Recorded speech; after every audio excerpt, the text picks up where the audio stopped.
So hello friends, welcome back to my channel blog. So friends, कैसे हो आप सब? पाए बच्चे बच्चे होंगे। सो फ्रेंड्स, आज के ब्लॉग में मैं आपको बताने वाला हूँ सम्राट अकबर के पहले बेगम रुकिया बेगम के इतिहास। सो फ्रेंड्स, वीडियो देखने से पहले आप लोगों को छोटा सा रिक्वेस्ट है, प्लीज़ हमारे चैनल को सब्सक्राइब कीजिए। और सब्सक्राइब करने से कोई पैसा नहीं लगता, फ्री में है, तो जाके सब्सक्राइब कीजिए। और साथ में फेसबुक पेज, तो जाके वहाँ पर आप लोग फॉलो कीजिएगा। तो चलिए फ्रेंड्स, वीडियो को करते शुरू। जब भी मुगल बादशाह अकबर की बेगमों के बारे में बात करते हैं तो हमारे जहन में सबसे पहले जोधाबाई का आता है, क्योंकि अकबर और जोधाबाई के प्रेम कहानी से कोई वाकिफ नहीं है। लेकिन क्या आपको मुगल बादशाह अकबर की पहली बेगम के बारे में पता है? अगर नहीं है तो आपको हम आज जानकारी देने वाला हूँ। मुगल साम्राज्य का दौर लगभग 1526 से लेकर 1707 तक रहा, जिसकी स्थापना बाबर ने पानीपत की पहली लड़ाई में इब्राहिम लोदी को हराकर की थी। इसके बाद हुमायूं, अकबर, जहांगीर, शाहजहां आदि के अंतिम मुगल शासक औरंगजेब था, जिन्होंने अपने शासन के दौरान समाज का निर्माण किया था।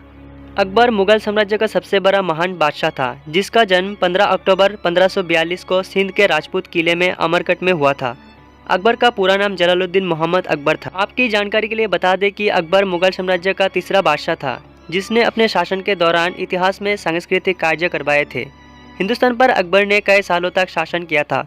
उस दौरान अकबर ने कई शादियाँ भी की थी। कई लोगों को यह नहीं मालूम कि अकबर की पहली पत्नी कौन थी और उनका नाम क्या था।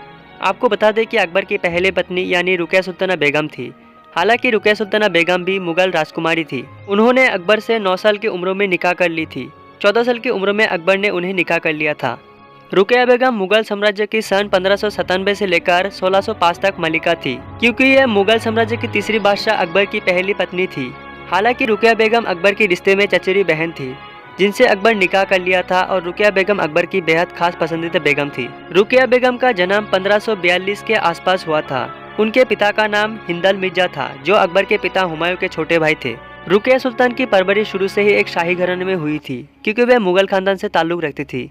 वे बहुत शांत और एक शक्तिशाली महिला थी, जिन्होंने अपने शासनकाल में कई ऐतिहासिक कार्य करवाए थे। रुकिया बेगम अकबर को कई संतान नहीं दे पाए थे।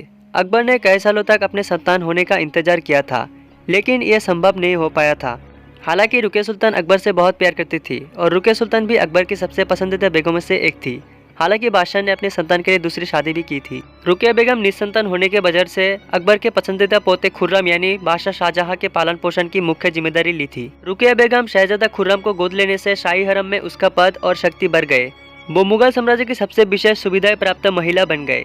जब खुर्रम का जन्म 1592 में हुआ था, तब वो केवल 6 दिन का था, जब अकबर ने आदेश दिया कि शहजादा खुर्रम को उसकी मां जगत गोसाई से छीन लिया जाए और उसके पालन पोषण की देखभाल रुकिया बेगम को सौंप दिया जाए। इस तरह से अकबर ने अपनी पत्नी की मुगल बादशाह बनने की इच्छा पूरी कर सका। रुकिया बेगम ने खुर्रम यानी शाहजहां की पढ़ाई का खर्चा खुद उठाया था। खुर्रम और रुकिया का एक दूसरे के साथ घनिष्ठ संबंध था। अकबर हमेशा उसे अपना संतान के रूप में पहचानता था। जहांगीर अपने स्मरणों में यह भी उल्लेख किया है कि रुकिया खुर्रम से इतना प्यार करता है, अगर वो उसका अपना बेटा होता तो उसे 1000 गुना प्यार करता। खुर्रम यानी शाहजहां 14 साल की उम्र तक उनके साथ रहे। 1605 में अकबर के मृत्यु के बाद खुर्रम को उनके मां जगत गोसाई को सौंपने का निर्णय लिया। बाद में रुकिया सुल्तान बेगम ने खुर्रम की पहली पत्नी संतान बेटी उनकी पहली पत्नी कंधारी बेगम से पैदा हुए परहेज बानो बेगम को भी पाला था। रुकिया बेगम के इतिहास में ये भी बताया जाता है कि रुकिया बेगम जहांगीर से लेकर औरंगजेब तक को पाला पोसा था। रुकिया बेगम की 82 वर्ष आयु में 19 जनवरी 1626 में मृत्यु हुई थी। उनके मृत्यु के बाद उनकी कब्र काबुल के गार्डन ऑफ बाबर में बनवाए गए हैं। तब से लेकर आज तक उनकी कब्र काबुल में है। ऐसा कहा जाता है कि अकबर के मृत्यु के 20 साल बाद रुकिया बेगम की मृत्यु हुई थी। सो फ्रेंड्स, आई होप को रुकिया बेगम के इतिहास के बारे में जानकर आपको अच्छा लगा होगा। तो फ्रेंड्स, वीडियो अगर अच्छा लगा तो प्लीज़ लाइक, शेयर और सब्सक्राइब जरूर करना, और साथ में फेसबुक पेज तो वहाँ पर जाकर आप लोग फॉलो करना। सो आज के लिए इतना ही, मिलते भी नेक्स्ट ब्लॉग में, और तब तक के लिए ख्याल रखें अपना।